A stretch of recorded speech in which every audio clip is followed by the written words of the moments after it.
I could ask everyone to stand for a moment of silence, and then we'll ask Miss Early to lead us in the pledge to the flag. Okay.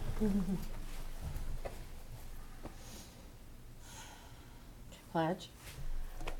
I pledge allegiance to the flag of the United States of America and to the republic for which it stands, one nation, under God, indivisible, with liberty and justice for all. So how you doing? Thank you. Shall we call the roll? Yes. Mrs. Singer Erdley? Here. Mr. Lesby? Here. Mrs. Lesby Mitchell? Here. Mrs. Tingle Sames? Here. Mr. Showalter? Here. Mr. Stone? Here. Mrs. Tackett? Here. Mr. Thompson? Here. We have a full house. Thank you all. In your packet, you have a copy of the minutes of our last meeting of January 14th. If you'd like to look those over for any possible corrections or additions.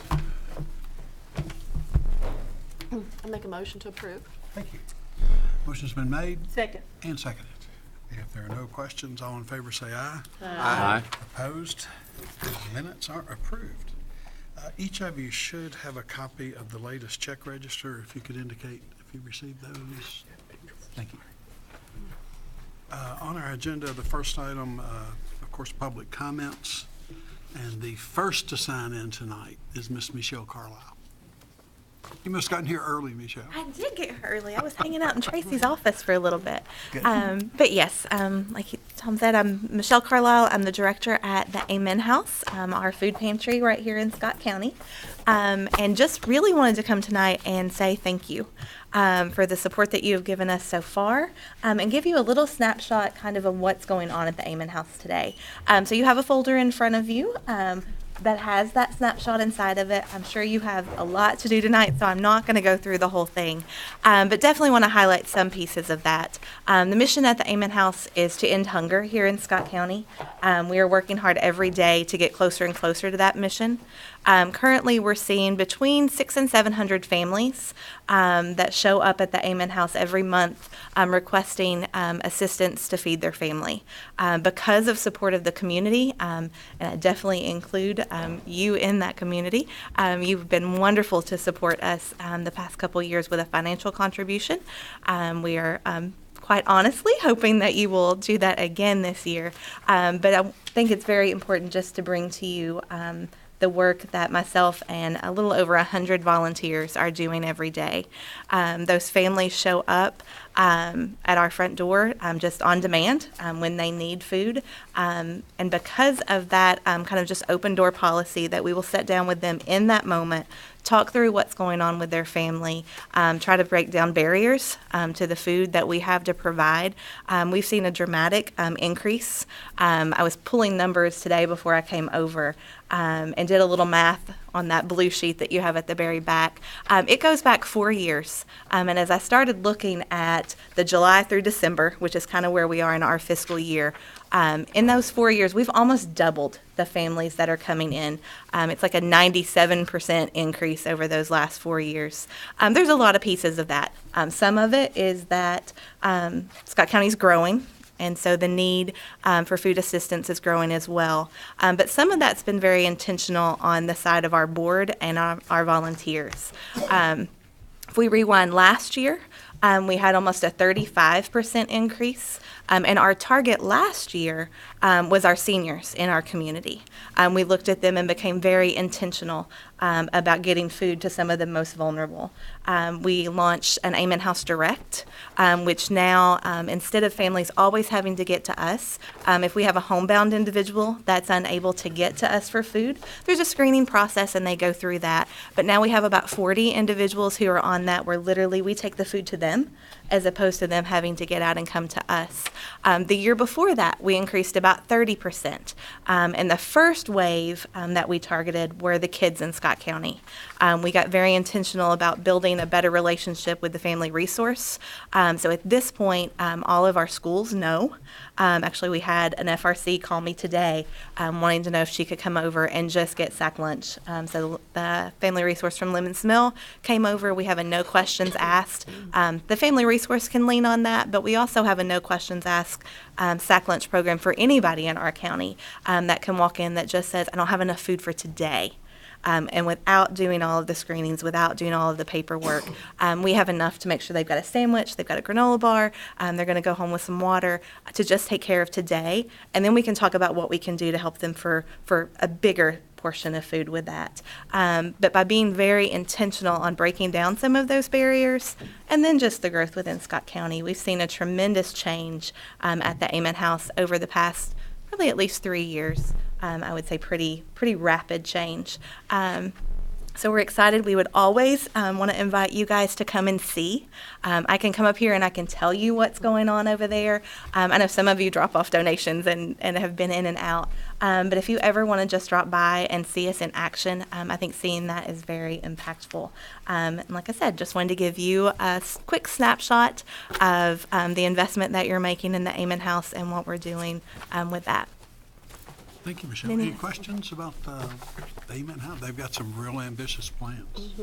We do. That's tucked away in there too. You've got a is tucked away. snapshot of I the like the new. way you slid that in. Yes, just right there at the end.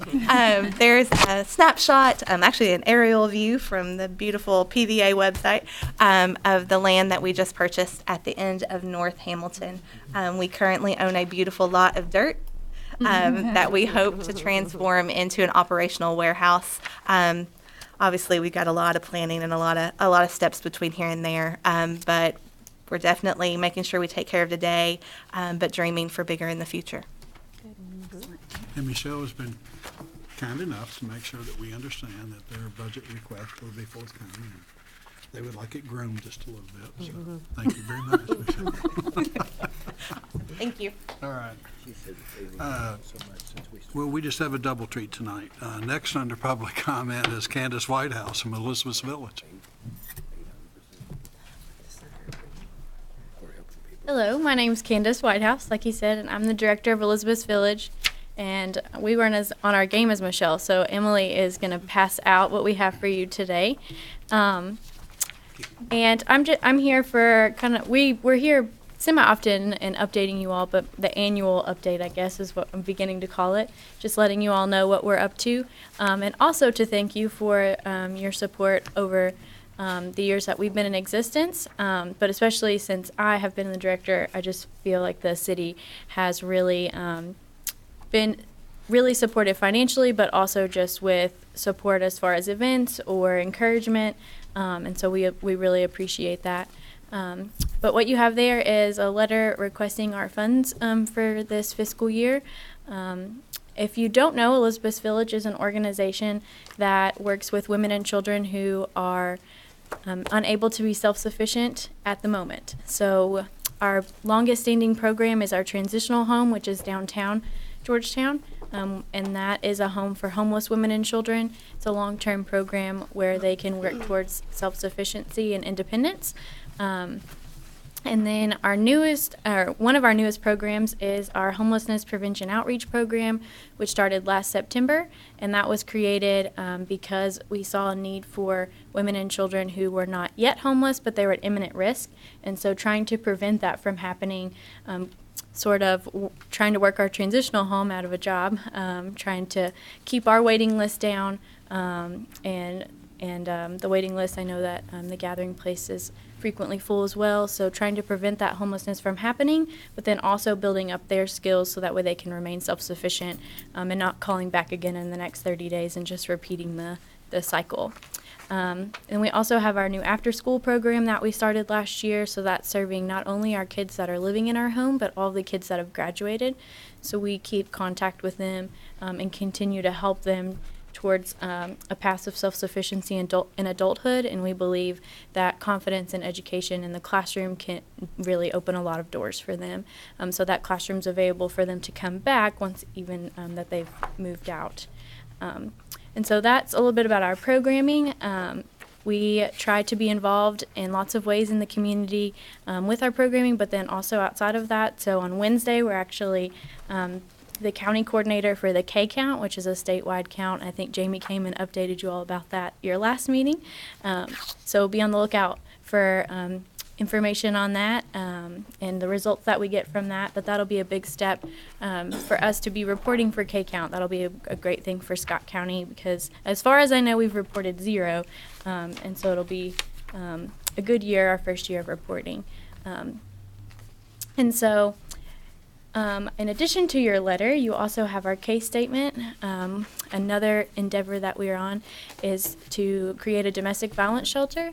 There are no domestic violence resources in our community. So if a woman and child are experiencing that, they have to look outside of the county for that, which can create even more barriers than they're already experiencing for leaving. And so we, for the past couple of years, have been working diligently on laying some groundwork and foundation to jump into that. And so in that case statement, you can just see a snapshot of research that has been done, interviews that have been done, and some of our starting steps for moving towards opening a domestic violence shelter. Last time I was here, I provided a feasibility study, and I know the mayor has a copy of one of those, so if you would like to review that, we can get you a copy of that if you'd like to read that in detail. And so we're excited about that venture, and I'm sure we'll be keeping you very up to date on all that we have going on there. And then lastly, we have our dinner theater on Saturday, and so I know a few of you are coming, so I just want to thank you all for buying tickets, and we're excited to see you then. So, yeah. Any questions for Candace? Thank you. Yeah, thank you.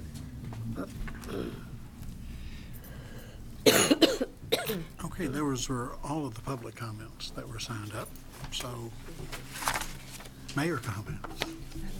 Yeah, they'll be relatively brief tonight. I did want to share with the council one very serious piece of business that code enforcement undertook today that many of you may be aware of. But code enforcement did take action concerning Steve Price's home on Rucker Avenue. And tonight that house is currently condemned and is boarded. It was an imminent risk situation that was necessary. What I want to make sure the council understands is that we are aware that it's extremely cold weather and getting ready to get colder, and we just told someone they couldn't stay in their house. And we take that responsibility very seriously. We arranged for someplace for Mr. Price to be tonight, and we've even gone as far as to offer him a 2-week stay at the Winter Circle Hotel so that he can have safe, warm housing during this cold period. But those steps were taken today, and you've probably seen it or heard about it, and I wanted to make sure that I at least gave you that much of an awareness. I will say that it is not our intention to have Mr. Price tear down this home. It is our intention to work with Mr. Price to see the home repaired to where it's in a habitable condition. So we will continue to work on that, but wanted to update the council with it tonight. Also just wanted to say several of you were present. We had a great Martin Luther King march and program and breakfast. There were multiple different events during the Martin Luther King celebration. Very proud of the city for joining with the county to fund those activities. We pay for the speaker to fly in. We pay the speaker's stipend. And as a community responsibility, that's what we do as city and county government for those Martin Luther King celebrations. Since we were last together, we have convened our meeting at the police department of the juvenile violence work group. The purpose of that first meeting was very narrowly focused to help our police department understand in a conversation with the school system, the judges and prosecutors, what our proper steps were so that we could give the best advice to our police department. We think that was a successful 2-hour conversation. We had district court judges, prosecutors from both the county attorney level and the Commonwealth attorney level. School administrators, our school resource officers were present. So we were able to make some progress with this very narrowly focused question that we had. It calls into question what will be our further response to this issue of juvenile violence, and we're frankly still working that out. We knew we needed to have this first meeting to assist our police department, but I wanted to give you that report and let you know that we're kind of figuring out step 2 and how we respond as a community to these issues. Also wanted to, a number that you'll hear again later this month, we just finished a Revenue Commission meeting. Mr. Hall's here. And as you know, we track new business licenses every month. And I am pleased to report to you all that for last calendar year, last calendar year, we had 910 new business licenses in Scott County. That works out to an average of 75 plus, 75.8 new businesses every month, which is just an amazing number to me. And I'm not sure what it all means, but I think it means something positive. And now that Scott's beginning to drill down and help us understand our own data, he's now going to help us further understand of those new businesses, what type of corporation are they? We want to further refine this gross number so that we can understand what it means to the community. And Scott's getting in a position to be able to give us that kind of data, just something we've never had before. But 910 new business licenses last year in Scott County is remarkable. Also, for those of you that just don't get enough of mayor comments and want to hear some more, on February the 11th is the chamber luncheon where I'll be giving the State of the City address. The city will have a table. We'd be glad to invite you if you'd like to come hear some more mayor comments on February the 11th. And that completes my mayor's comments. Wasn't too bad. So, Chase, if you'll come, we have several things under GMWSS to approve. Chase, for once, they all look relatively routine tonight. Yes, sir. Thank you. Thank you for letting us be here tonight. Georgetown Municipal has 2 purchase orders and 2 construction contract recommendations for council's consideration tonight. First purchase order is for Rhino Shield, and this is a masonry coating, sole source masonry coating that we are going to use to rehab some of the brick structures at our downtown wastewater treatment plant. This is a sole source product as it's designed to withstand the wastewater environment better than other coatings. And just to check our prices on this, we also got just a quote to repair the stone masonry that's damaged. And that quote was well over what the Rhino Shield was going to cost. So purchase order is $19,990 for your consideration. Motion for approval, Mayor. Second, Mayor. Motion's been made and seconded. If there are no questions for Chase, all in favor say aye. Aye. Opposed? Thank you.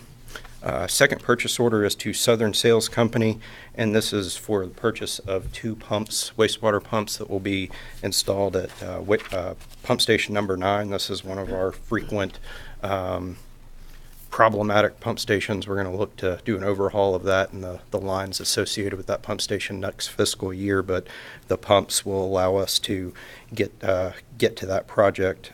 We have listed on the purchase order that it's a sole provider, but we did reach out to try to get multiple quotes. It's just one company we deal with couldn't quote the pump. They don't carry that pump to those specifications. The other company was just going to buy it from the first company and give us a markup. So we said it was a sole provider.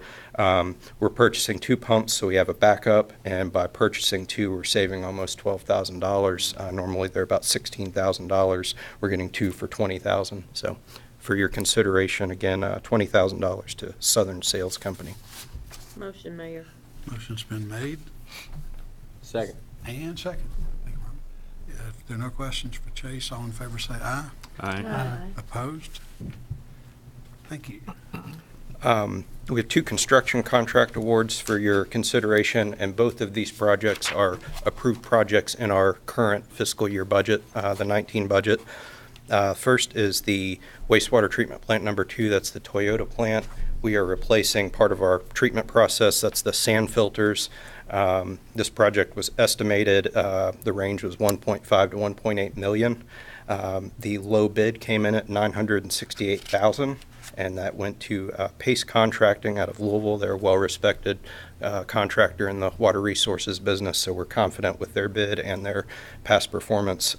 So we're recommending that, again, approved in as part of this year's approved budget, and we're recommending that to council for consideration. I'll make a motion. Motion's been made and seconded. Thank you. If there are no questions for Chase, this is just like a budgeted ongoing maintenance issue. Yes, sir. All in favor say aye. Aye. Opposed? Thank you. That carries. Also worth noting there that that project completely 100% funded by Toyota. So Want to ask that question? they graciously fund the wastewater 2 upgrades and all the costs there for. Final is another budgeted project. This is the force main upgrade and replacement at West Woods, Mallard Point. And this was one that Georgetown Municipal took over, but it was just problematic, so we redesigned it, and we're going to rebuild the system that's there. The engineer's estimated range was $140,000 to $150,000. Our low bid came in at $133,997.56 with Southern Contracting from London, Kentucky. Their references have checked out as far as their past work, so we're comfortable to recommend to council for your consideration this construction project. I'll make a motion. Ms. Early with the motion, Second. and a second. And if no questions, all in favor say aye. Aye. Opposed? Chase. Just while Chase is at the podium, just so we get used to talking about it, we're nearing end of capacity of wastewater plant 1, and we've begun, that analysis. We reported to you, I think, some time ago that we've begun that analysis and began looking at engineering options. But just to make sure we're anticipating that we will have a significant expansion of wastewater plant 1. And as soon as those documents can be prepared and work through the alternatives and make sure that the water board's bringing you the correct recommendation, that'll come to you pretty quickly. Currently have 2 RFQs advertised. First is for design services of the plant expansion, and then a critical needs analysis and rate study to look at how we're going to finance those projects. That being one of many major projects that are upcoming. I'm sorry to say that this might be the last meeting that it's just routine and simple business for Georgetown Municipal. So, Well, I think it's safe to say, Chase, that with the projects that you have upcoming, we're not going to have any more budget cycles without a rate increase. That's what I want the council to understand. Yes, sir. That these large expansions and capital projects require rate studies, and we've operated in an environment where we've almost been the unicorn of rate increases. We haven't had one in 07. how many? 07. 2007. So we haven't had a rate increase in 12 years. That's probably not natural, and it's not going to sustain itself any longer. So we want that work to help us understand exactly what the rate structure needs to be. Quick question, Mayor. Yes, sir. What kind of additional capacity are we looking for? Do you know roughly, or is that what? We will more than double the capacity of More than the double? existing downtown plant. Yeah. And then not far in the distant future, we'll need to look at the same effort at wastewater too. Okay. At one time, I remember the number being thrown around that we were using about 2 million gallons per day. I think that was maybe the water company was distributing 2 million gallons per day. Do you have any idea what those numbers might be now? Well, at Plant 1, the hydraulic capacity is of what we're treating. What we collect and treat is 4 million gallons a day, and we're at about 93% of that. I'm sorry, what'd you say? We're at about 93% of that capacity Of right what now. capacity? 4 million gallons a day. Okay, I'm sorry, that was the number. I'm sorry, I did. No, 4 that's million all right. gallons a day, and this plant will, when we do the expansion, we will expand to a minimum of 9 million gallons. So, it's, we've done it in lots of other areas about growing up, and we need to grow up in our sewer treatment plant. That 9 million gallons, that is for a design year of 2040. So that is what we It'll take us anticipate out to the flow 2040? to 2040. Yes, sir. Okay. Chase, can I ask you another quick question? I noticed on the retaining wall there on 460, there were some, I know it's a relatively new wall, but it looked like there were almost like stripes or something, where water or limestone or paint or something had dripped down. There will be a security fence around the entire building. Yeah. When it comes across the front of that, they will be drilling down into that retaining wall to set the post for that fence. Yeah. When they do that core drilling, it creates a slurry with the Got it, water, got and it. it striped our wall, so they will have to, contractor will have to come up with a very good method for removing that. We were hoping that it would be a good rain, but that's not the It case, did? and Okay. with the colors of that wall, we're worried pressure washing might still leave stripes, Yeah. and so they'll have to come up with something inventive, fix that problem. Because, yeah, it's an eyesore. Good deal. Thanks. Any other questions for Chase? Thank you all. Thank you.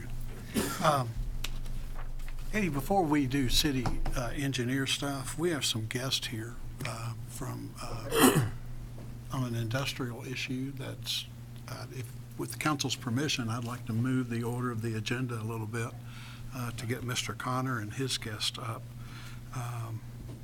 Let's see, this is under city attorney items C and D, which will be first readings of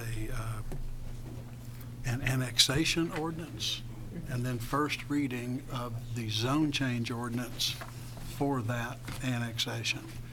And before Jack gets started, this is 24 acres, I believe, Jack, that lies immediately adjacent to an existing industrial area.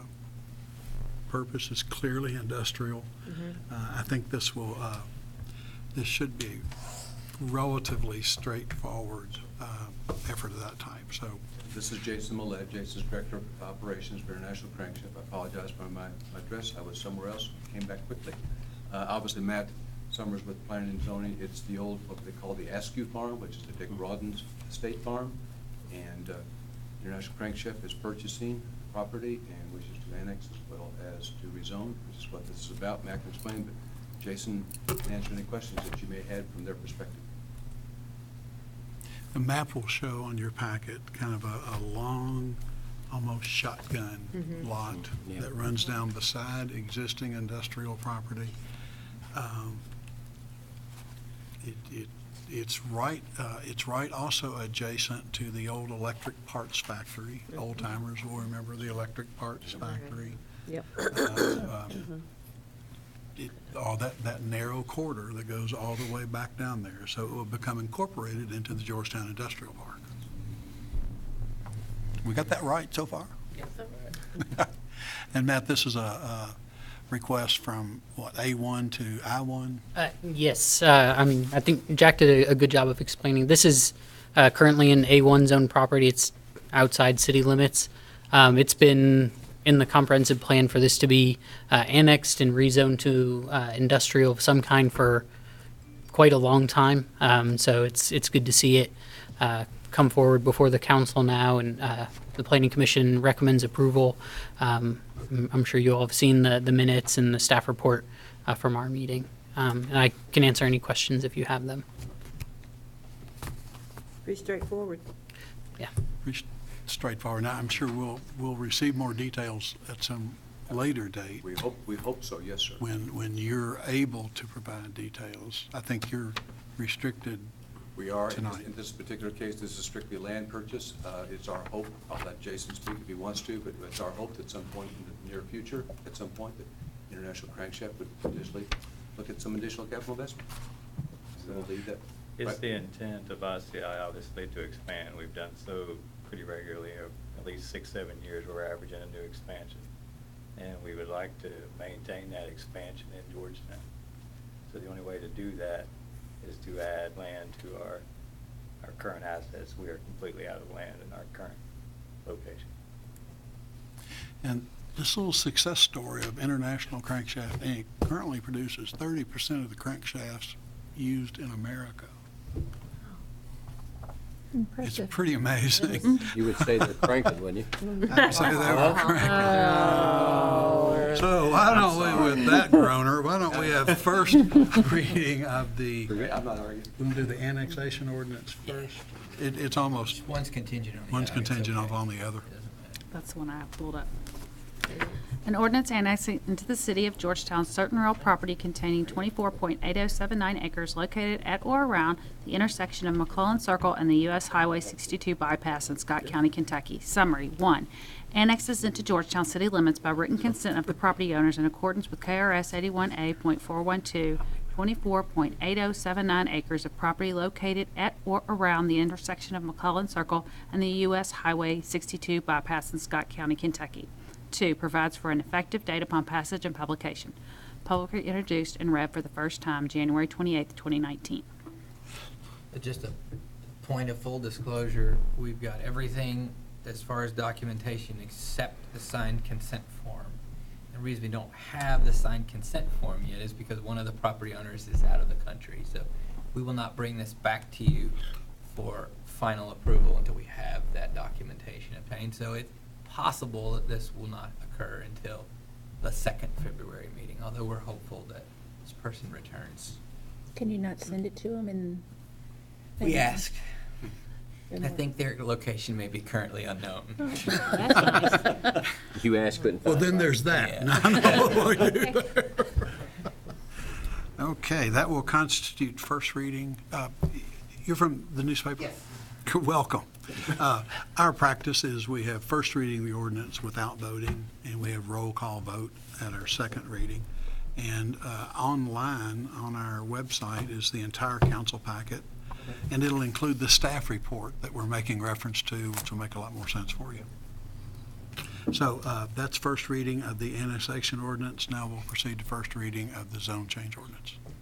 An ordinance changing the zoning classification of certain real property containing 24.8079 acres located at or around the intersection of McClellan Circle and the U.S. Highway 62 bypass in Georgetown, Scott County, Kentucky, from A1 to I1. Summary. Amends the official Georgetown, Scott County zoning map to show a change in the zoning classification for certain real property consisting of 24.8079 acres located at or around the intersection of McClellan Circle and the U.S. Highway 62 bypass in the city of Georgetown, Scott County, Kentucky, from A1 agricultural to I1 light industrial, which amendment is contingent upon the passage of the ordinance annexing the property into the city limits, provides for severability, repeal of inconsistent ordinances, and an effective date upon passage and publication. The full text of this ordinance is available for examination in the city clerk's office, 100 North Court Street, Georgetown, Kentucky, 40324, or at www.georgetownky.gov. Introduced and publicly read for the first time January 28, 2019.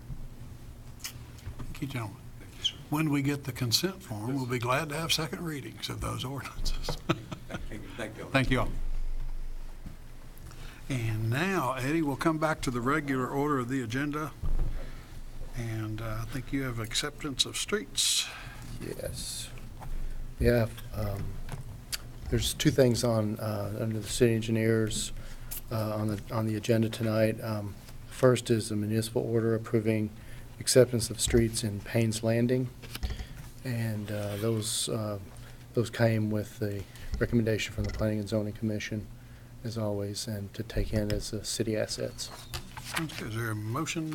So moved, Mac. Second. Motion's been made and seconded to accept the Paynes Landing streets. All in favor say aye. Aye. Opposed?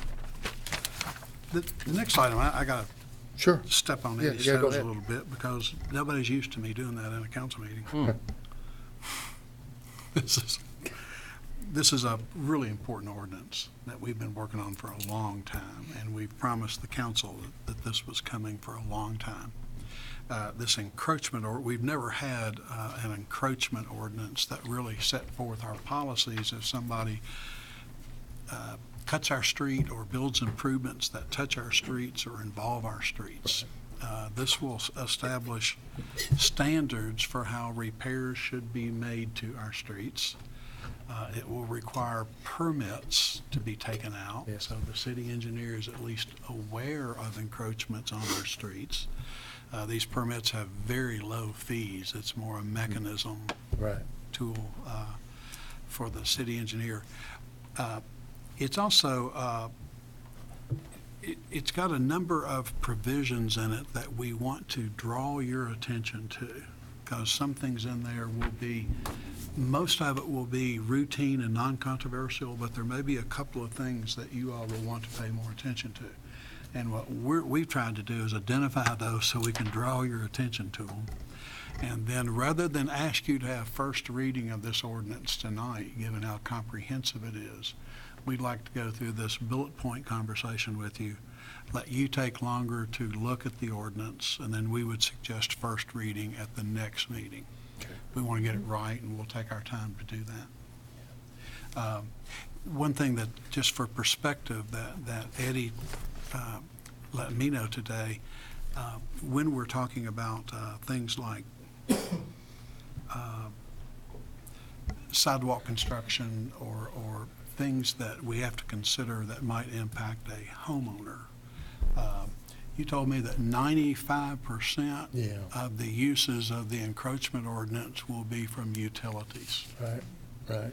The primary use of this is so we can work with utilities. There will be an impact on individual property owners, but I just wanted you all to understand in context, that's not the majority of this ordinance, but it is a part. So, Andrew, have you and Eddie discussed what these are? Yeah, I mean, Eddie, you prepared an outline of sort of the impacts. I Do you did. want to go over that now, or? Sure, I'd be happy to. The first step is they'll come into the office and fill out an application, general information about the project, areas, the streets that are impacted. There's a small fee, processing fee, and they have to demonstrate they have adequate insurance, that they're a qualified contractor, and then it spells out a lot of things like how long timelines for when they need to start and finish. They have a 1-year warranty period after they're finished. They have to post a bond in case something goes wrong. So there's a lot of protections that are built in for the city in case we have something unfortunate go on, and then the city's indemnified in case there's an accident, a construction accident or injury. So it spells out all of those sorts of things, and it's generally tailored for utility work, gas company, water company, sewer, those sorts of AT&T, those kind of activities. And we want to get the rules established for how to do work in the public right of way, in the streets. And it gives us a mechanism to track projects, know when they start and end, and we can go out and check them, make sure it was completed correctly, and if there's anything that needs to be put on a punch list to be repaired, we'll get them to get out and fix it. So those are the kinds of things that are in the ordinance, and you all should have a copy. I gave one to you last week, or last time, 2 weeks ago. So if there's any concerns or questions or comments, probably the mayor or Andrew or myself can take those, and we'll try to incorporate those into the ordinance if we need to. For the first time, this protects, in our rights-of-ways, even utility areas and drainage areas. We've never had any control over those, and if they were altered and it changed the way our streets work, we had no recourse. Now we'll have some input on how that works. Right. Where you all will want to take a look at the ordinance is for an individual who are having to work on their sidewalk. Yes. The way the ordinance is written today and where we'll want your feedback is that you'll have to pick a contractor from a selected list that's been approved and knows code and does it correctly. Or if you want to do it yourself, you're going to have to provide an insurance policy. Right. Because it's a part of our right-of-way we're responsible for. And if you do it yourself and it doesn't meet code, we'd have to tell you to do it again. We don't want to be unfair to property owners, but we don't want a dangerous situation created by a property owner that might impact. Yeah, building a sidewalk at the wrong slope, or Right. Tying a driveway in where it interferes with. Most of this is utility work, but it will affect individual property Yes. owners on sidewalk repair and replacement, and we want to make sure you all have a chance to look at that closely. I do have one question when you state it like that. What if a property owner goes through the approved list, picks someone on the approved list, the person on the approved list does it, but messes it up, and it doesn't get passed by the city? Then who's liable for it?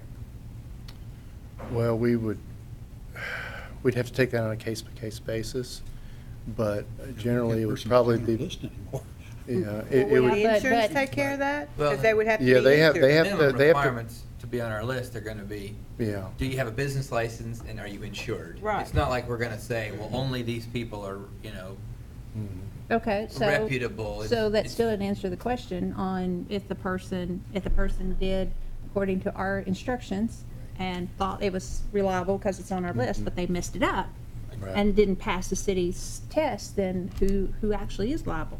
And actually, our ordinance doesn't state a list. It simply says you have to meet the qualifications. Right. I don't, if you pick a company that's out I of, never said that too loud. if you pick a company that's out of Louisville and they're willing to travel all the way here to build you a sidewalk, as long as they've got a business license and insurance, they can do the work. Well, the mayor just said that maybe he stated it wrong because he Maybe said we would stated it have a more list. firmly, but It's- You've got to use these 3 contractors or you can't build a sidewalk. Yeah, towards yeah, them. okay. No, I don't think. Okay. No, if I was they're serious. using who they pick, but not, that we're not providing a list, then we don't have that liability. Thank you. Okay, all right, I'm good. Got it now. I like it better now, too. Well, that's a good got off the question. list, That's a huh? good question. I have a question too. Do most cities of our size have something like this in place? I would hope so. I didn't do a survey of other similar cities. Maybe Andrew Yeah, could answer from that what better. I've seen, it's Mhm. pretty standard. And here's the thing, we have had what we call a street cut ordinance. Right. for- We have one. Since the 60s. It's Right. just not Not been a upheld, good though. one. No. Yeah, Yeah. it's not been a good one. Yeah. This brings it more in line with what other communities already do. Yeah. And do you anticipate the utilities will have a big problem with this? I You don't- get I pushback? think the only place where you're gonna have potential pushback is in our requirement that we're gonna make them pay the full width of a street. Yeah. And the full, for instance, if you're gonna do between 2 stop signs, Mhm. you're gonna do half a road, well, I think is there a requirement in it they do the full length, or did we take that out? Yeah, you'll see sometimes a utility trench and they'll just patch the trench. We're gonna make them, it's gonna be curb to curb. But Make otherwise, them pave the whole, to give us a better final product. they would, if a utility company went to do this work in Lexington, Mm. they would encounter the same or more stringent They would. permit requirements. Good. It's just kind of a way of, we've been seeing the need for this, and this scratches our itch. Yeah, but there's nothing worse than us fixing a street or something, and then somebody comes in, utilities or somebody, and they tear it, fix the thing, and they just put some hot patch in and drive off. Right. And that's what they do. We've been working on this encroachment ordinance I for know. 18 months now. We just been backburnered a few times, but it's not just something we came up with a month ago. It's definitely been on our radar. And But I would say you have very few owners of their homes gonna go out there and put a sidewalk in. Very few. Very few. And let's get it straight. We're not prohibiting Right, them but from they doing need to it. do it We're within code, discouraging it. yeah, but- code and whatever. But Yeah. if they want to do it and they're willing to get the insurance policy, then We happen to have a utility executive in the room. To Judge? answer your question, it is definitely going to impact us in terms of restoration when we do a dig, the cost. That will be a price we incur, and I still would stand firmly behind this because it's just the right thing to do to make Georgetown streets and our roadways more beautiful. You don't Yeah. want streets just cut up No. time and time again. I like to think that we already are doing what the city engineer, city attorney are wanting, but if we have to do more, we're still behind that because I think it is in the best interest. Thank you. Then we're also going to work with the water company when we put streets out to be repaved. We'll let them know these streets are on our list if they have any water main work that they would like to do before we Oh, that's repave the good. street. That's really they have an opportunity to, take advantage of that, so. Sounds good. Any other questions for Eddie? We'll, if you could read up on that, we'll have first reading at the next meeting. Mayor, I guess I do have one quick question for Sure. Ed. We've talked about speed humps in the past, and I don't know that they've been permitted in Georgetown according to, I don't know, if we have a ordinance or regulation that prohibits that. Would this probably wouldn't be an area to make that an opportunity, would it? I don't think these two subjects are related Yeah. now. But it is a topic we need to pick back up as a conversation we had in the past. And I think we decided as a group Yeah. that in Pleasant Valley, we even considered humps Yeah. as Slow it speed down. deterrent. I think that our research determined that our only obstacles there were cost and inconvenience rather than legal considerations. And they do work, because the one on Jackson Street, They sure do. it really slows them down on that street. Speed bumps, not so much, but a substantial speed Big hump hump. Yeah. Yep. where it's painted and you got a visual Yeah. of it. Mhm. Yeah. Okay. Well, we can talk more about that later. Thank you. Okay, thank you all. May I ask, Ed, did you have a chance to check on Maddox Street? Believe it or not only did he check on it, we've been asking about Maddox Street off and on for 4 years, or longer. And we asked Eddie about it 2 weeks ago, and he's already got me a spreadsheet and an estimate. Well, he's pretty impressive. Well, I don't know about Oh, Stacy, we have been following up on it. Was they supposedly a spring or something running out through that area? We think so, but it's near impossible to, Yeah. to prove that. You some have to trace water back to but we think it's close enough, and the railroad bed and all that rock, and we think I even it's. suspected it could be the Royal Spring Aquifer We have, surfacing. yeah. Could be, yeah. But after dealing with this for so long, Eddie's got it costed out. Stacy's already given the finance committee a look at it in the upcoming budget amendment. Yeah. So That's why he gets paid the big bucks. yeah. All right. Any other questions for Eddie? Thank you. Okay, thank you all. We talked about that. Let's see, all over this agenda, where am I now? 9A. We had discussed with council our effort to build a radio tower for our 911 system instead of doing that very long-term lease that was very expensive on the Crown Tower. We have now reached what is the final contract with the owners of the property on Stubbs Lane, where we want to build our antenna. And their compensation for the tower site will be if there are future revenues. The city will keep 80% of those revenues, and this property owner will share 20% of those revenues. That's his compensation for the tower location. The other issue that we had to work out, and frankly it took the longest, was how to provide for the 1.5 mile long road from the main road back to the tower site on a gravel road, and how that could be maintained. The cost of gravel alone for that project was going to be $18,000 plus some labor to make it function. Our estimate to pave the road, which is what those residents would prefer, was $180,000. Neither of those were very attractive to us. We also didn't want to get into the road business there because the right-of-way is owned by so many different property owners. There'd be easement issues, and so we finally worked out an agreement with the owner of the property that he will maintain this road, at least at its current condition, for as long as we have a tower there, for $500 per month. So we pay him not for the tower location, but for the road maintenance,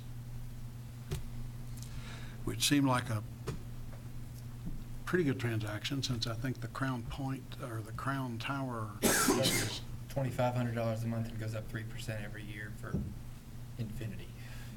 Our original estimate showed the spreadsheet that this would save us about $500,000 over the cost of the lease versus us owning this tower.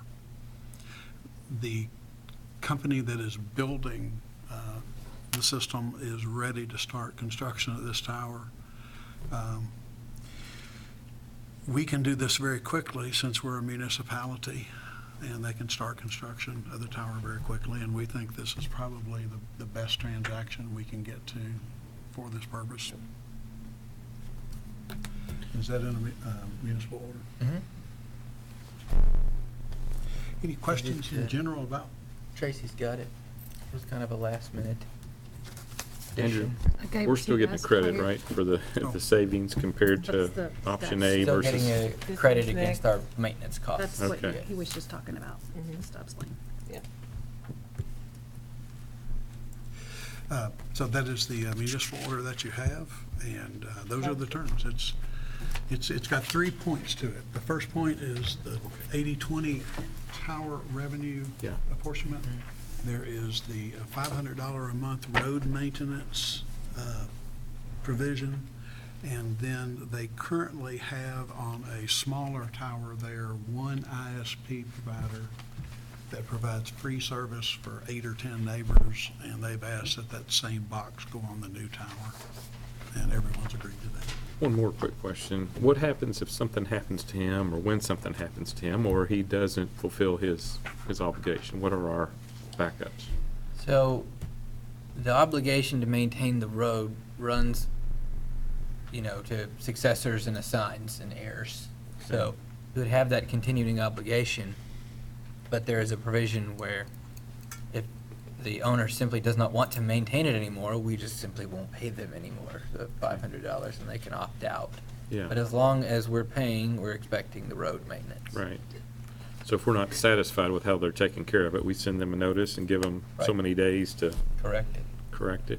And then are other property owners that made it, I guess they live on this road? It's like an easement? 11 property owners. Okay. It's a privately maintained road. But it's on his property, I guess, right? Yes, that is And then correct. it's an He's the easement. last property on the road. Is there a road maintenance agreement with the other property owners? There's a plat which defines maintenance of the road as a responsibility of all homeowners, all property owners on the road. However, in practice, what's happened for years Yeah. is this property owner alone has taken care of the entire lane. Yeah. The neighbors don't help much. Yeah. I think one time a neighbor bought a load of gravel and spread it. Yeah. But pretty much this one property owner has this responsibility. Yeah. By practice. Yeah. So it actually gives him a basis to keep doing it. Yeah. And I don't think we want to own the road or. No. Road maintenance agreements are definitely an issue in most of Kentucky, it seems like. It's sort of a implied reciprocal agreement to maintain the road. There's no, that we're aware of, written agreement that says how they will fund it. And they've been after the county for a decade to take the road over. And apparently it, long ago, was a more substantial road that connected to major roads. I think that it is now a dead-end road, and it's, it's gravel. Yeah. I mean, Apparently there was a point in history when this little Stubbs Lane was referred to as a turnpike.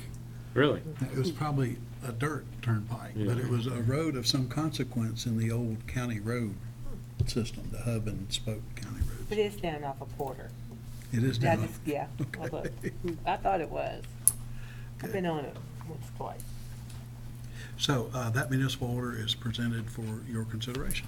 She made a motion. Oh, the motion's been made. Thank you. Welcome. Second. And a second. If there are any questions, if not, all in favor say aye. Aye. Opposed? Thank you. Item B on the agenda is second reading of the amendment to the ordinance 18019. That is the annexation amendment that had a missing call, and this replaces that call in the ordinance. An ordinance amending ordinance 18-019 and correcting the legal description contained therein. Summary. 1. Corrects the legal description contained in ordinance 18019. 2. Provides for an effective date upon passage and publication. Publicly introduced and read for the first time January 14, 2019 publicly read the second time, January 28th, 2019. Motion, Mayor. Motion's been made Second. and seconded. Thank you, Molly. Let's see, this is an ordinance, so we have to call the roll. Yes, sir. Mr. Thompson? Yes. Ms. Tackett? Yes. Mr. Stone? Yes. Mr. Showalter? Yes. Mrs. Tingle Sames? Yes. Mrs. Lesby Mitchell? Yes. Mr. Lesby? Yes. Mrs. Singer Erdl? Yes. Thank you. That little technical difficulty is now solved. Item E under City Attorney is, we wanted to have a brief discussion with you about our alcohol ordinance. We have the new, a new alcohol ordinance for a couple of reasons. First, to make sure that our ordinance stays aligned with state law, and they made some changes to state law, so we clearly have to adopt those. Here you go. These are bullet points of what the new state law is and where our ordinance is changing to adopt those. And is there a copy for the? You can have mine, Mayor, and I'll share with Karen. Here you go, sir.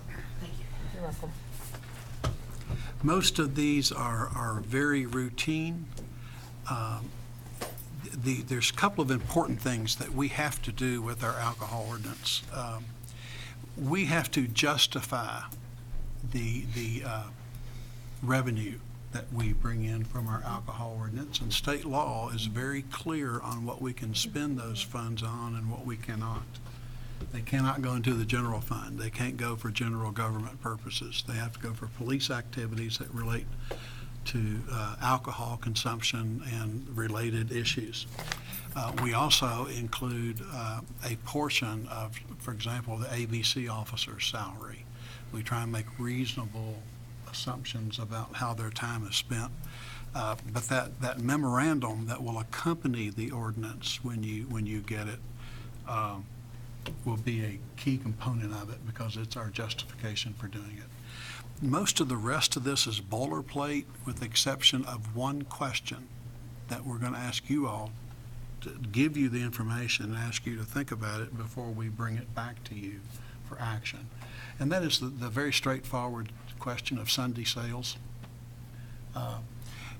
Right now, Sunday sales are limited from 1 o'clock in the afternoon until whenever, I'm not sure.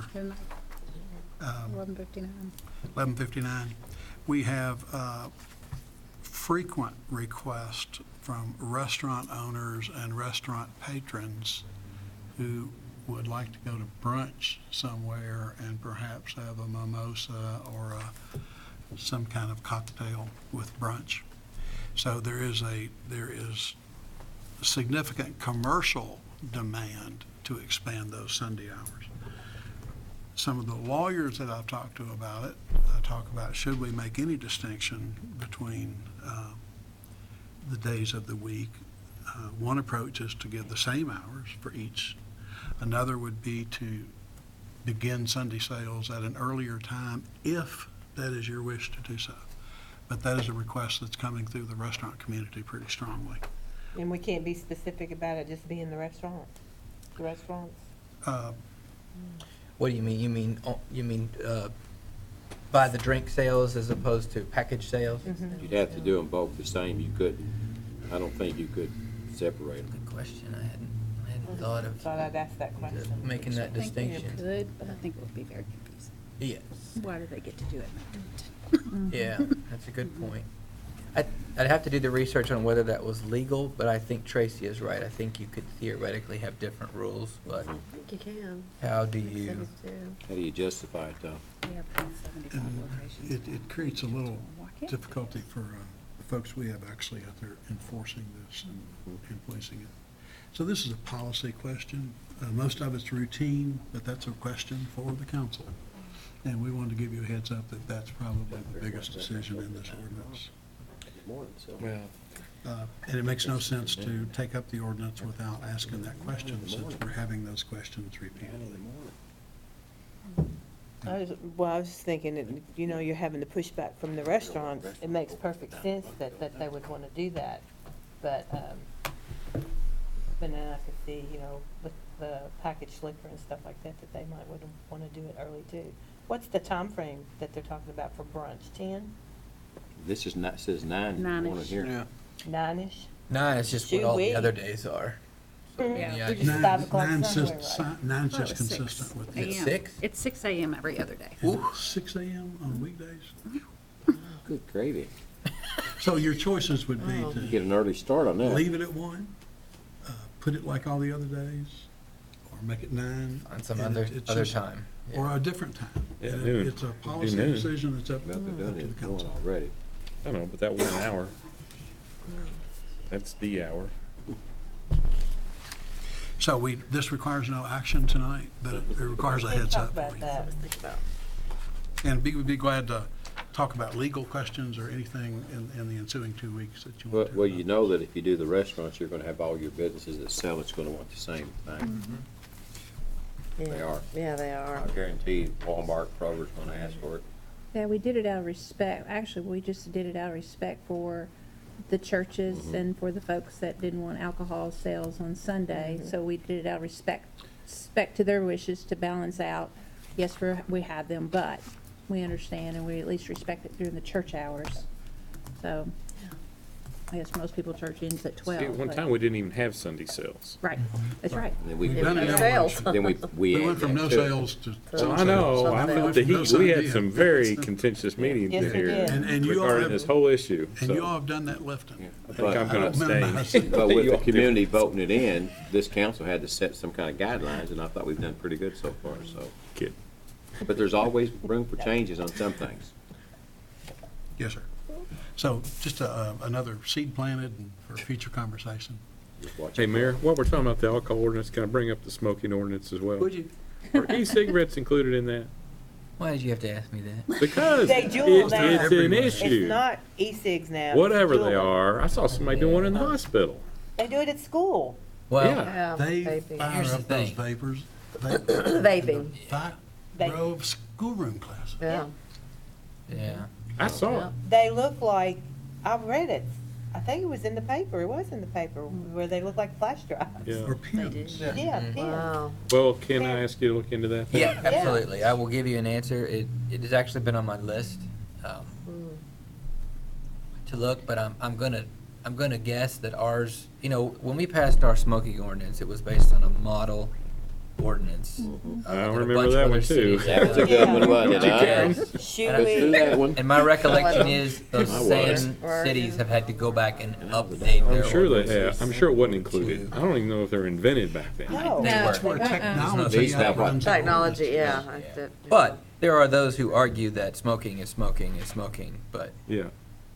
I'd be inclined to say if you want to prohibit e-cigarettes, just change your ordinance to do so. That's what I'm talking about. Yeah. Yeah. And I'm happy to bring Thank you. an amendment that does that. I think it'd Okay. be pretty easy to Karen do. and I will co-sponsor, won't we, Karen? Oh, you done put your name out As bad there? as the last one, though. Oh, there's several $1,000s worth of them sold today in this communities and stuff. They're expensive. Yes, they are. expensive. Yeah, They but got- there are they got- places that may be appropriate, but there's definitely places it's not They're appropriate. not appropriate. Yeah. School is definitely not appropriate. And hospitals. And hospital. But the school, in all honesty, That that should should be be a the school principal's policy. They do business. have that. Yeah. They do. But this would make it strengthening. Yeah. Good. We have interesting questions here.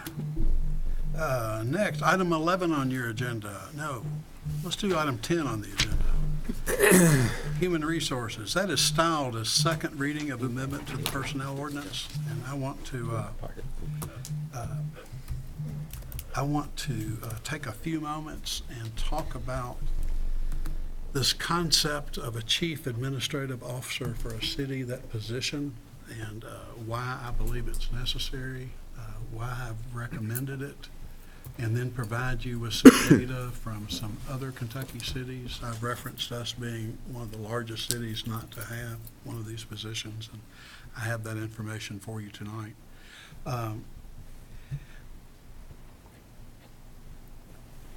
I think that there have been a number of administrations in City Hall that have done an outstanding job with the challenges that were before them. And I think that there's been a number of very high-performing mayors that have sat in this chair. However, our challenges today are just a little bit different than they've been in the past. Today, we are firmly in the position of Kentucky's fastest-growing city of real consequential size. There's some cities going faster, but they're tiny. In terms of larger cities, we are growing. We have, because of that growth and its attendant issues, we have a lot of complexity, a lot of things going on. And as I've said before, some of the structures, management structures and policies that we've had in place that may have worked well for a city of 10 or 15,000 are less than adequate today. And we have to respond to the fact that we are one of Kentucky's most dynamic cities and fastest growing cities with some of the most incredible challenges before them. We've done, I think, a pretty good job of addressing those as a council and staff and the administration. Council has allowed me to, I gave Andrew an additional designation to his title that was purely my designation of Chief of Staff. Did not ask council to formalize that. We made no change to the personnel ordinance. That was just a designation to indicate some of the work he was doing and to give the staff an understanding that he was in that role. At a later date, council graciously allowed me to raise the salary of the city attorney's position to make it more of a competitive salary with other city attorneys here in central Kentucky.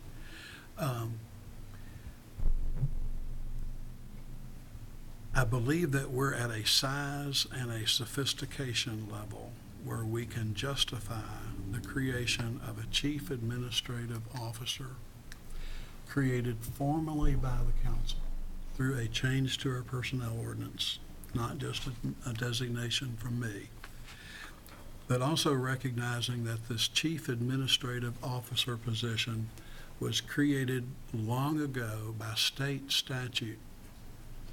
It was anticipated to be used in cities of a mayor-council form of government. And from some of the documentation I'll give you in a few minutes, you'll see the number of Kentucky cities that have taken advantage of this. A number of Kentucky cities have a city manager position. In Kentucky, though, that is a very specific statement because city manager is a form of government in Kentucky. If you have a city manager form of government, you have a commission rather than a council, and everything has changed. We are not proposing that. We would like to maintain our mayor-council form of government, but enhance the management, not conflict with the management or duplicate the management, but enhance the management capacities of the city of Georgetown. I think we're at that point in our history and in our development, and I'm very pleased to make this recommendation to the council. Before I hand out some of the numbers and some of the cities that are on this similar stage with us, I want to say to the council too that because there have been questions about our process at the last meeting, it provides us with an important opportunity to confirm to each other that when there's a question, when there is any question about our process, that we are going to err on the side of caution.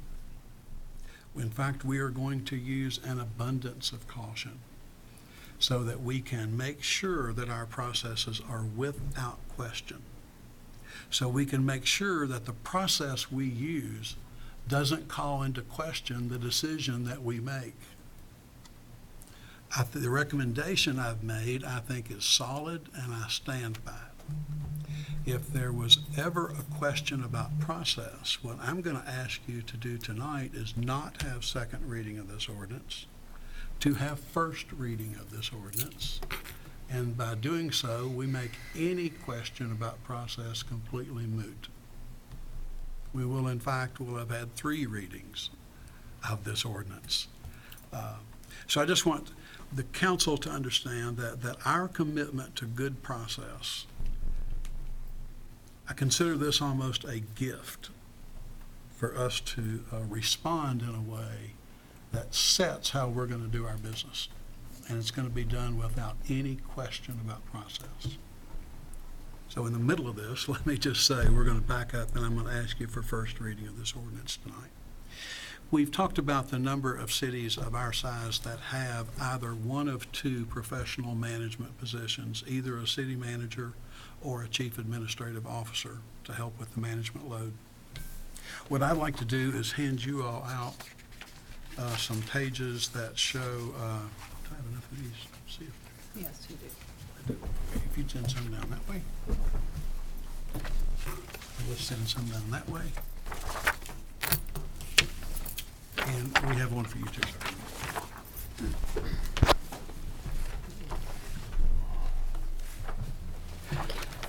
If you look at the top sheet with me, we had, obviously, Louisville Metro is a different animal. And we'll just kind of leave them up there by themselves. You'll see that the cities that are slightly larger than Georgetown either have a CAO or a city manager, since the city manager form of government is pretty common in cities of our size. We go down the list until we get to Georgetown, that has neither of these positions. We go a little further down. I'm not sure what Nicholasville is doing. They have a clerk that runs the city. Do you know her? She thinks you're kidding. She's been the clerk. I do think you're kidding. Really? Anyway, and then we can go on down significantly more cities until we get to Jeffersontown, which is a little bit of a suburb, Radcliffe, which is a real city at 22,000. St. Matthews is a suburb, and Shively is a suburb. Those are the cities that already employ this type of management assistance. The ones that are our size, I don't think have our level of activity. The next page you'll see is, which order are these in? City administrator / manager pay rates. You'll see those for cities over the population of 20,000. The salary that we are proposing for this position is $118.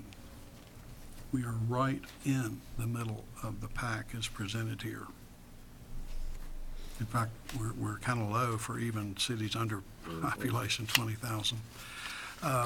On the third sheet is the KLC wage and hour survey that helps us understand not specific salaries, but ranges of salaries throughout Kentucky. And if you'll notice, under cities of our size at the 50% range, if we just try and hit midpoint of a salary range, this amount is greater than the salary we're proposing for a city that is rather busy and rather dynamic. So I believe this is an appropriate step to take. I'm pleased that we're at this point of our development and recommend the creation of a chief administrative officer position. Since we will have no vote tonight, and we'll put that off if we have first reading tonight, but be glad to answer any questions council members may have. I think Mr. Glass sent council an email, and hopefully each of you saw my response to Mr. Glass's email. I think I addressed each of his 5 points as thoroughly as I could, but be glad to answer any other questions. Mayor, Yes, ma'am. I have a couple of questions. Your process, I appreciate you putting this off for second reading because we shouldn't have gone into executive session the last time to talk about this. because there's nothing we talked about in there that shouldn't have been transparent for the public. So I appreciate you putting it off. One of the questions for you, since this is such a drastic change and to me it's a restructure in how you will be running government and how we'll be approving government, why did you not wait till budget time to do this and present it then instead of presenting it now? I think this is I've presented it now. I didn't want to wait that long. Will the person that will get $118,000 then receive another raise in 6 months when we get to budget time? I hadn't even thought that far, but I'd be glad to have you an answer for that. Okay, because of all the other employees, they would too. Yes, ma'am. So one of the things we talked about that was an executive session, that was who you would prefer to have this position for. Yes, ma'am. And I'll be glad to go ahead with every bit of that. Go ahead. And it gives me an opportunity, Karen, to make very clear that I 100% stand by everything we did at the last meeting, and even the executive session. I'm admitting no wrongdoing. But I am saying, in the interest of process and everybody getting comfortable with it, I'm willing to start over. I want to make that clarification. Now, what was the other question? Who you wanted to have? Who you wanted to have the position. The intention of the CAO position, if you create it, once we have second reading of the ordinance and it is published, is to hire Andrew Hartley as the Chief Administrative Officer. It is my further intention at that point to make Devin Golden City Attorney of the City of Georgetown at a salary of $65,000. So that is everything that I've discussed with the Finance Committee and everybody else. And then you will, for her position, then you'll hire somebody to set into her position that she currently has. Okay, so are you going to then discontinue that position? What we had been, yes, we had, if you'll recall. I need to bring that too on this. We had it scratched through initially, but then we decided not to. I guess the feeling was, if you eliminate the position and the person is still in it, what does that mean? And there will be that small overlap in period, and you'll notice there are other positions in there that we didn't technically eliminate, but we haven't hired. So we just simply chose to not fund it. Right. I mean, like the computer specialist position has been in there for 20 years. Well, yeah, it's been in a while since it hasn't been filled in 5 years, but it's not in the budget to fill it. Right, okay. And we're not gonna make an effort to fund that. Okay. And if at some future budget that comes up, Okay. we'll have to have a very different conversation. Yeah, absolutely. This would have been better off at budget, but I know there's a situation with wanting to keep talented people that we have. And I don't disagree with you. And actually, I don't disagree with you on that as the mayor's point of view. I don't disagree with that when you have somebody that you lean on, depend on, that they're very important to your administration, to try to do whatever you can do to keep that person there. I understand that. I don't have a problem with that. But I do have a problem with creating this position at this time.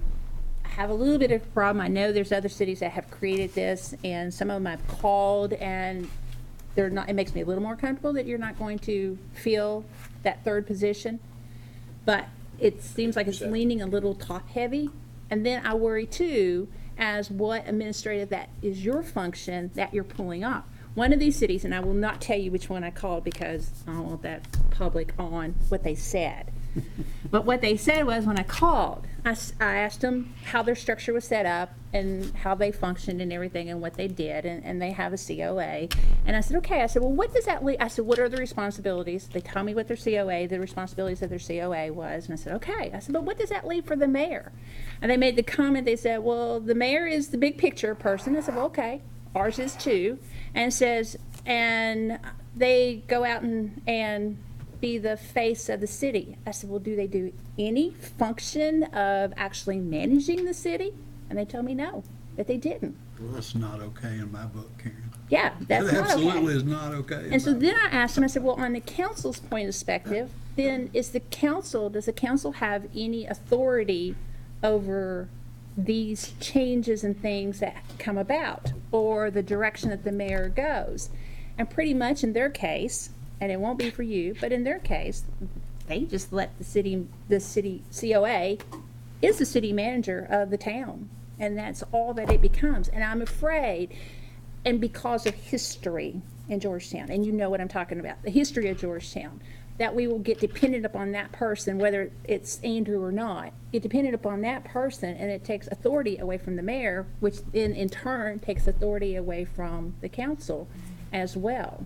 So I'm concerned about letting go of that authority in your position, and us not having that oversight as well as the council. But And just to respond, Karen, you have a better view of this than most around the table since you sat here in the middle. For my purposes,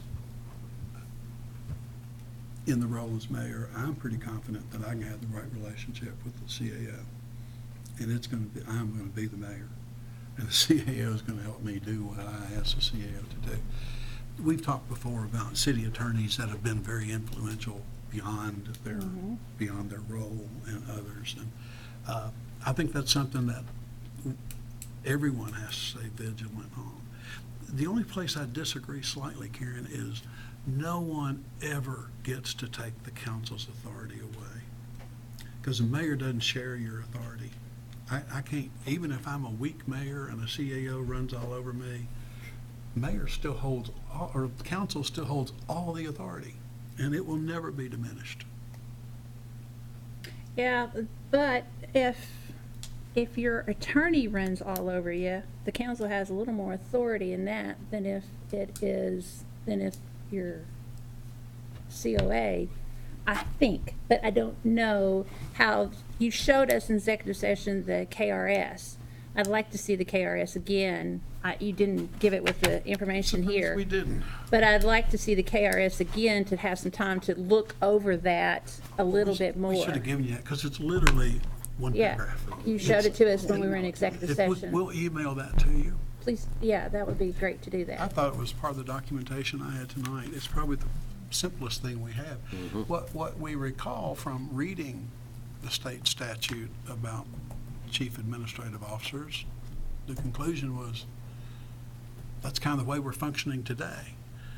To some degree, you are, yes. And we're simply asking in a time of, in this particular time, to formalize a position instead of flying by the seat of our pants. So. Well, I would like to make a recommendation. I mean, I'm completely falling on deaf ears, but I'm at least going to make it. You would like to keep Andrew here because you depend strongly upon Andrew. When I was in your position, I had a city employee that I did, it wasn't the attorney at that time, but the finance director, because that's what we were battling was finances. That was worth $1 million to me to get us through what we were going through. And every mayor has that person that's in their administration that is so valuable to them, they almost feel like they can't do it without them. So I would recommend, I know it's a money issue, we talked about that in executive session, to be a money issue, to pay the city attorney, our current city attorney, to pay him that salary. Now, if that means we have to create the city attorney into a grade 12, I don't have a problem creating the city attorney into a grade 12 because the city attorney is a unique person in the city. And then do that what you need to do, but wait until budget time to actually come to us and present a new structure of government, which is what I think you're doing with putting the COA there. So it's kind of a compromise that present to it, and for me to raise the salary, it's like, what's she doing? So it is a compromise coming from me. So that would be my suggestion for the council to think about, for you to think about. Go ahead, do the salary increase if that's what we need to keep quality employees here that you depend on. And then come to budget time, let's do it as a total package with the job description, the whole 9 yards at that time. And I appreciate that suggestion. Just in response, we have it completely ready now. I think we've justified it. I think we've shown the need for it. I think we're at a point in our development where a CAO is a necessary position, and I hope you'll vote for it all, even the raise. But I'd like to proceed with first reading of this ordinance tonight. Be glad to hear any other comments. I did have a question. I had some calls on it and some emails too. And the people that I had talked to, they just wanted to know what the difference was between a city manager and a CAO. How was it different in terms of the job description or responsibility? City manager is actually the day-to-day executive authority. The city manager is actually hired by the commission. Mhm. They're actually an employee of, within a city manager form of government, the executive and legislative With is the commission, shared yeah. by the commission. So the city manager is an employee of the legislative body. Yeah. The city administrative officer is an employee of the mayor and shares those powers in statute and those powers delegated to the CAO by the mayor. But all of the powers listed under state statute imply under the direction of the mayor. And this city manager, as we said before, would require a commission form of government Yeah. rather than a council form of government. You have not brought us the job description. Do we get the vote on the job description? See the job description? The job description is stated in the ordinance. Do we have it? It's in the ordinance. Is it in?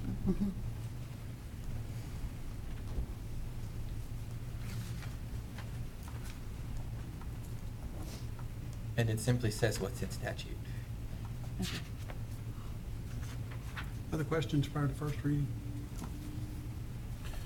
Not so much a question, Mayor, but maybe a comment. And Karen does have a unique perspective because she sat here and she's seen it.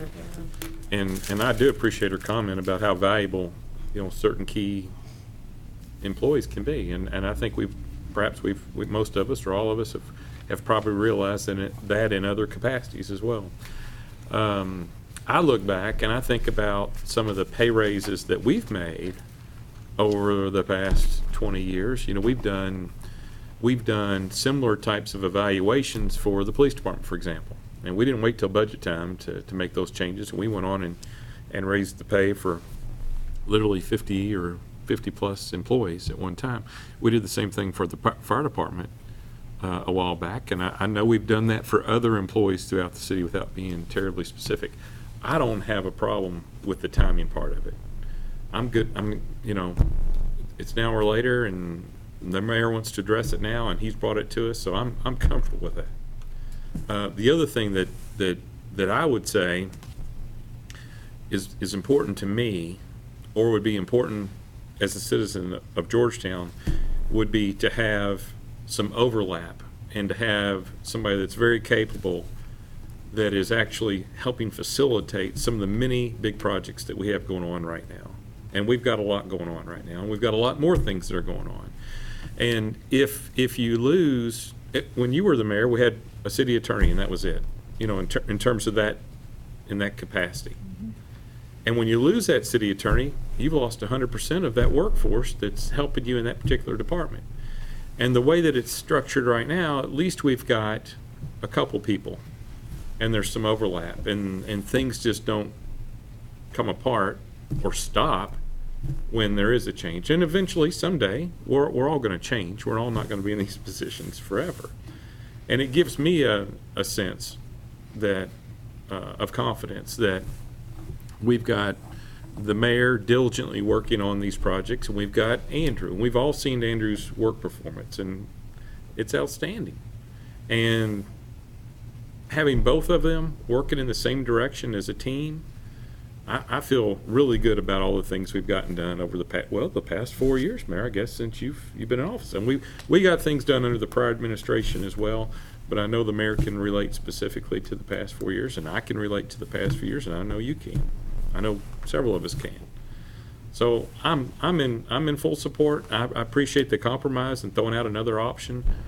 And, if that were the way that it was being presented, or if that's the way or the direction the mayor wanted to bring it to us, as well as our human resources director, I probably would have been good with that too.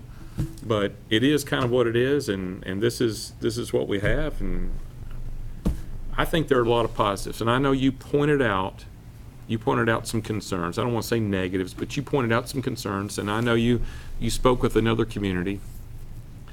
And just like with us, other communities can have issues going on, and things are just operated differently. And with the setup that we have right now with this mayor, I'm not worried about what your concern was, as you mentioned it, in terms of him losing some of his authority. Who knows what's going to happen in the future? I mean, a future mayor, who knows? We can only guess. But we have to deal with what we have right now. What happens with, that's a good question for a future. Now, we're here for the next 4 years. That's right. Okay, so like you said, 4 years Yeah. from now, none of us may be here. Hope so, but none of us may be here. She'd already count herself in already. What the heck? That's confidence right there. Don't even have a vote, I'm here. But if things change at that time, then you've got, see, the thing is, what is the responsibility? I'm going to use Andrew, since Andrew's the one that's going in there. So what is the responsibility? I made him stay for the I conversation. know. I'm sure he's very He uncomfortable. wanted to leave for the conversation. Put it in a drop of awkward, I promise. That's all right. Hey, transparency. All right, so Andrew's going to go into that. What is he going to be able to do then that he's not doing for the mayor now? Okay. I got it. I can answer that. Wait a minute. All right. Okay. All right, so let's put him over there. All right, and he's in that position. But then the next mayor comes in, and the council has a right to vote on a new city attorney at that time, whether they approve or they don't. But they don't have the right to support who the mayor would choose as a COA. So let's say Andrew says, I'm not getting into that administration, and he's out of here. No, we won't be voting on a city attorney. Yeah, you do. You vote whether you approve that city attorney or not. You have to do the same for this position. Yeah. For this COA, you have to do the same? Mm-hmm. Yeah. Ooh. By statute. Ooh, okay.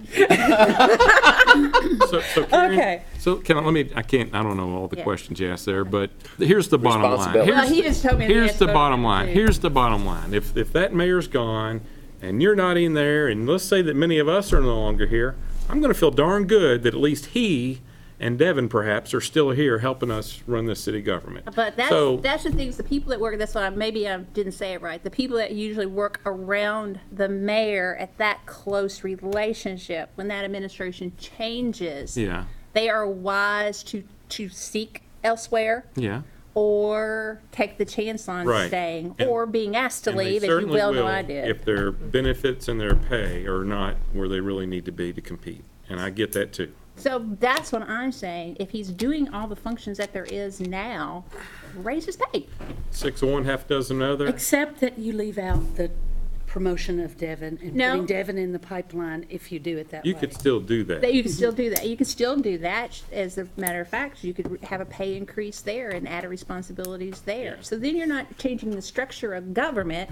You're giving your key employees that you want to keep that are so valuable to you the increase that you think that they deserve. Yeah, just, But- we are not changing our structure of government. We're adding one position. We are not changing our form of government. We're not asking for a public referendum to change how we govern. We're not changing our structure of government. We're adding one employee. You are to some degree. You are changing. You're not going to a city management Okay, position. well, I'm not going to debate this ad forever, but we've got 2 weeks to think about it, and then we'll have a chance to do a roll call vote.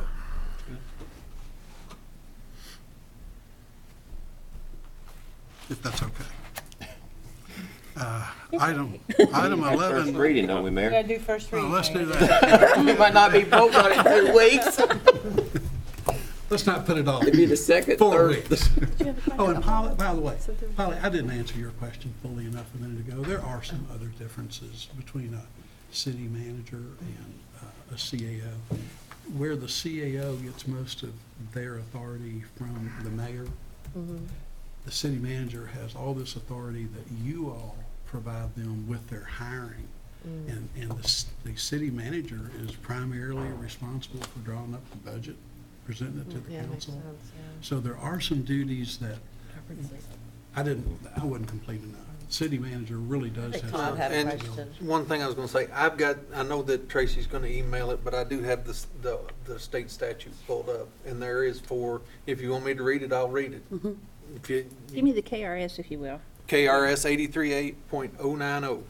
.090, got it. The four things is advise executive authority of the city in policy formulation on overall problems in the city. Major responsibility for preparation and administration of the operating and capital improvement budgets under the direction of the executive authority. Advise executive authority of the city in the appointment of subordinate administrative personnel, if not delegated appointment authority by the appropriate order, and have continuing direct relationships with operating department heads on the implementation and administration of programs. And they also carry out any additional duties that the executive authority appoints. That's, So he follows on whatever the mayor says. that's about it. As far as the ordinance goes, that's what the duties lay out. Thank you, Todd. Yes, ma'am, first reading. An ordinance creating the position of Chief Administrative Officer and amending Section 2-111 of the Code of Ordinances to add the position of Chief Administrative Officer in general government and to add one position of police officer. Summary. 1. Amend Section 2-111 subsection C of the Code of Ordinances, which sets forth the classifications, associated pay grades, and authorized positions for each department to add the position of Chief Administrative Officer, grade 12, within the General Administration Department, and to add one position of Police Officer 2 to the Police Department. Establishes new pay ranges for grades 4 through 11 and adds a pay range for grade 12. 2, creates the position of a Chief Administrative Officer and defines the duties and minimum qualifications of the office. 3, provides for repeal of inconsistent ordinances, severability of provisions, and an effective date upon passage and publication. The full text of this ordinance is available for examination in the City Clerk's Office, 100 North Court Street, Georgetown, Kentucky, 40324, or at www.georgetownky.gov. Introduced and publicly read for the first time January 28, 2019. Thank you. A reset, first reading. And we still have 2 weeks to answer questions or have dialogue. Item 11 on the agenda, Chief Bossy, a municipal order approving items for surplus. Sounds like you were busy all day with that list. You just need a motion, Mayor? Motion, thank Second, Mayor. you. Motion's been made and seconded. All in favor, say aye. Aye. Thank you. Also, under item 12, Public Works has a pretty good list of items for surplus, and we've added 3 to that by handing it out to you tonight. Right. I'll make a motion for that one, Mayor. Motion's been made and seconded. If there are no questions, all in favor say aye. Aye. Opposed? On the surplus list that was separate from Public Works, you'll notice our old bucket truck is on there. We budgeted for a new used bucket truck, and Robert's in the process of acquiring that. We've had a request from the Georgetown Scott County Airport Board that once we get our new bucket truck, that they would like, when we declare that one surplus, they would like ownership of it. We've done that. It's all good. Now that it's surplus, I want to let you They know can that, have it. well, they can't have it until Robert gets his new one. Get our new one first. Robert made that real clear to me. Don't give away my old bucket truck until I get my new bucket truck. Okay, then that gets us down to council comments. Where did we start last week? Down there. Tyler? Nothing. Thank you. No, actually, I do have.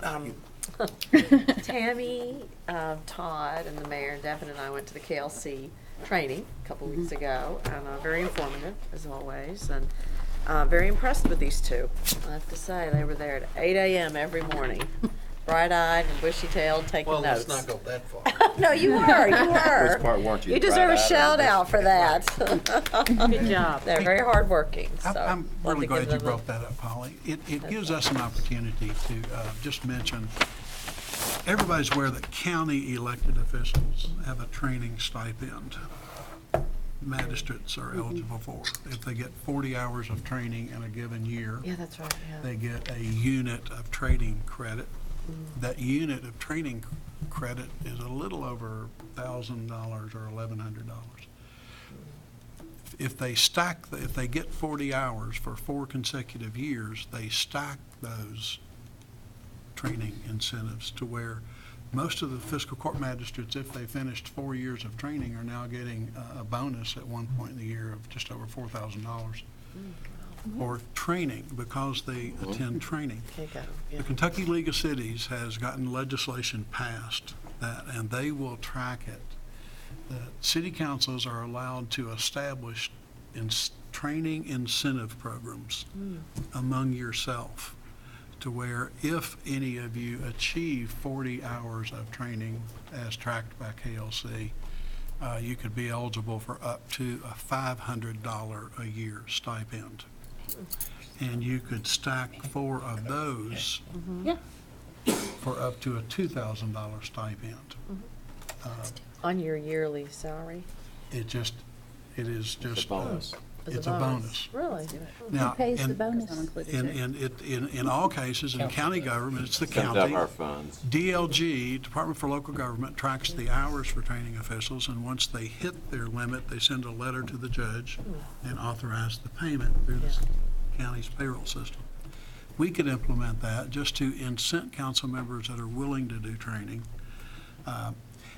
The incentive is if you stack 4, you can get 4 payments. If you miss 1 year, you go back to 0, and you have to stack 4 more years. So that's why magistrates go to training all the time. They want to learn, but they're also really incented to do that. Well, if you miss work and things like that, you know, Yes, you you pick need up some- one, yeah. get another. So it's something that now that it's available to cities, I think it'd be reasonable for us to think about. And a budget time. At budget time, we may include, Mayor? actually, I agree with you, Karen. All this, On that one, he agrees with you. Karen, all this training we've learned tonight doesn't Because it count. affects us. No, It doesn't count. KLC didn't scan your name badge. That's what they have to do for the credit. But the county's been doing that for years. They've been doing it for years, yeah. It's now, They sure it's have. not available to cities at the same financial level, but the same tool is available to encourage training. And you all have never had that encouragement like training, county officials. I think it's hard because a lot of us have our own businesses. Yeah, because I tried to get them to do it, and they're like, no. Do you have to start at the start of a new term? Do you know that? Do not know that. I'll have to look into that. Well, we're all in a Let's new look and term. see. I think This it's, would be the time to start. I would like to see Georgetown be Yours involved don't in count something what like you that. just did. You could do it all over again. Anything else, No, Power? it would count. No, that's it. Marvin? No, sir. No, it would David? count because it was already. if I'll we did mention it this, year. the new lights on Oxford Road, the pole lights with the wires going to them, 2 or 3 of those are not working for some reason. I know they're brand new, they ought to be under warranty. And I'm sure we kept our receipt Where was this again, David? on Oxford Drive, right? The ones that are really weird anyway. Yeah. Okay, I got it. she's got it. Yeah, that's still under warranty. Connie? No, I don't have anything tonight, thank you. Karen? Speaking of lights, on Paris Pike, most of them don't work on Paris Pike. They have don't. for- It is for dark, some dark, time, actually. dark there. It's very dark through It there. is. And then, Really did nice. the traffic committee meet? No, it's Martin Luther King, Okay, all right. so we will in February. The young lady that was here that asked about parking in Falls Creek, she texted me and asked if the traffic committee met, and I told her I would. No, it'll be the ask. 3rd Monday in Okay. February, All right. 4:30. And since you bring up traffic committee, Yes. just- we've had a lot of calls in City Hall, and you all probably gotten calls. There definitely is not consensus on Hill Street becoming one way. Wow. Wow, There's not there's at all. not consensus about that. No. And that's not a final recommendation, I hope, from the No. traffic committee, because I'm not thinking that's, We heard today that the requester withdrew their request, although I must confirm that.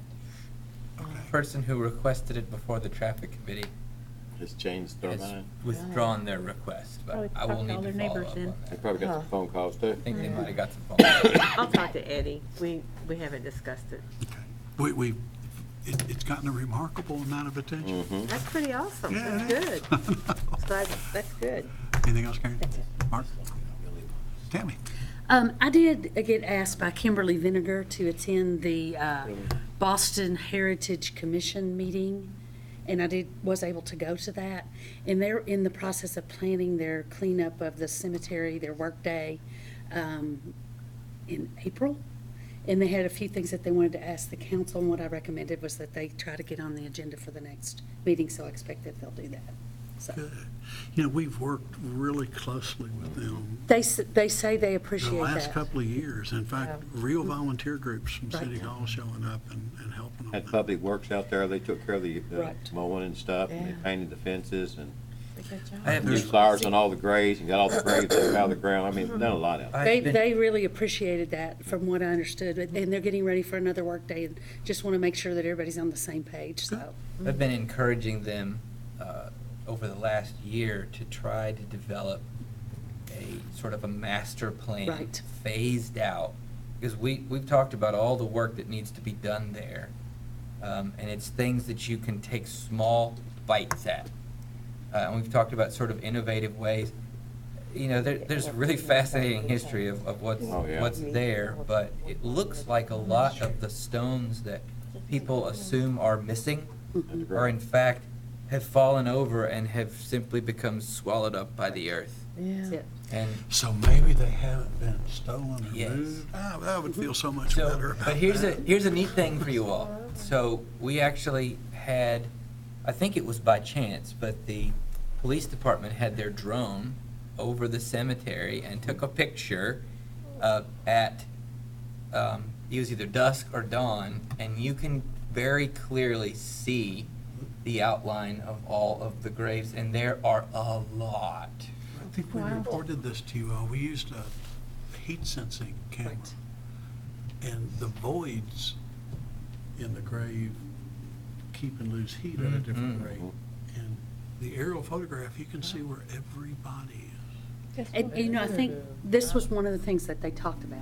And they said that, you know, they would like to use that information in their workday so that everybody shows up and they just go, okay, now what's next? But to actually, they listen to you. Right. They do understand. They were all over the place at the beginning, and I said, wait a minute, what is it exactly? Where do we start? What do you want from the council right now? And that's what you need to think about. So they're working on a overarching Sort of plan, master plan, with here's what we need right now. So expect to hear from them. That's really good. Okay, anything else to come before the council? We will stand adjourned. Karen, where are the lights out? I just love to use my gavel. Oh, yes. I'm gonna take that gavel. I waited to see if you turn around. All right.